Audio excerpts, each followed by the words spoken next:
అచ్చిరాని దివ్యశక్తులు. సీతయ్య అనేవాడికి తల్లిదండ్రులు లేరు. ఆస్తిపాస్తులు అసలే లేవు. మనిషి దృఢమైన శరీరంతో బాగా కండలు తిరిగి ఏ పనైనా చేయగలనన్నట్లుంటాడు.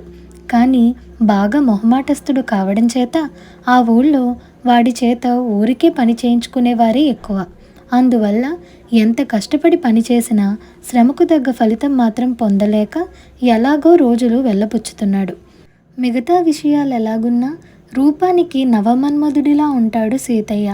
ఆ ఊళ్ళోనే ఉంటున్న పుల్లయ్య కూతురు రమ వాణ్ణి చూసి ప్రేమించింది.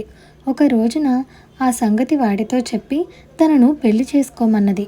సీతయ్య తనకు తెలిసిన వాళ్ళని ఆ విషయంగా సలహా అడిగాడు.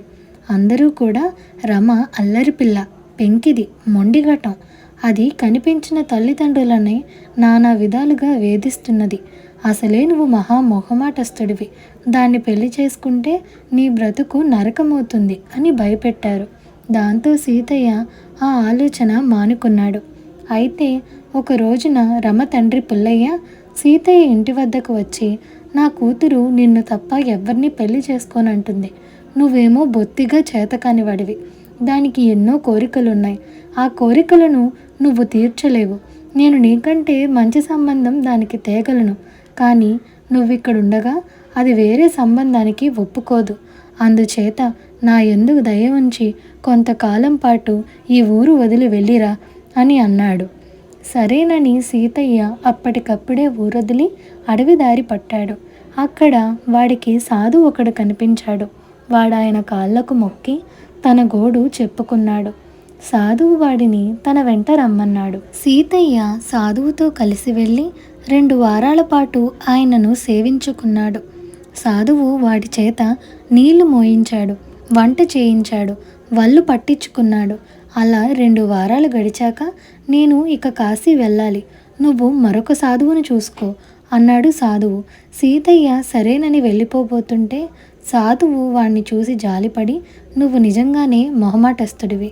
ఇలా ఉంటే సాటి మనుషులు నిన్ను మోసగిస్తారు. నేను నీకు కొన్ని దివ్యశక్తులు ఇస్తాను.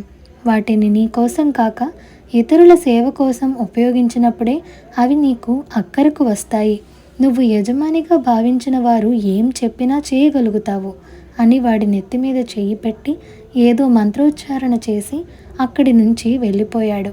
అప్పుడు సీతయ్య తిరుగు ప్రయాణమై మార్గ మధ్యంలో ఒక ఊళ్ళో ఒక గృహస్థుడి ఇంటి ముందాగి తనకేదైనా పని ఇప్పించమని అడిగాడు. ఆ గృహస్థు చిరాగ్గా, నువ్వేం చెయ్యగలవు? నా ఇంటి పెరట్లో నీటి కొలను ఉంది, అందులోని నీళ్ళన్నీ తాగేయగలవా అని అన్నాడు. సీతయ్య వినయంగా తలూపి తిన్నగా గృహస్థు ఇంటి పెరట్లోకి వెళ్ళి నీటి కొలను నీటినంతా ఒక్క గుక్కలో తాగేశాడు. గృహస్థు రవ్వంత కూడా ఆశ్చర్యపడకుండా కొలనులోకి తొంగి చూసి అట్టడుగున దగదగా మెరుస్తున్న వజ్ర కంకణాన్ని గుర్తించి, పాపం, మా పాత పనివాడు కంకణం కొలనులో పడిపోయిందంటే నమ్మకుండా పనిలోంచి తీసేసి పంపించేశాం. అలాంటి నమ్మకస్తుడు మళ్ళీ మళ్ళీ దొరకడు.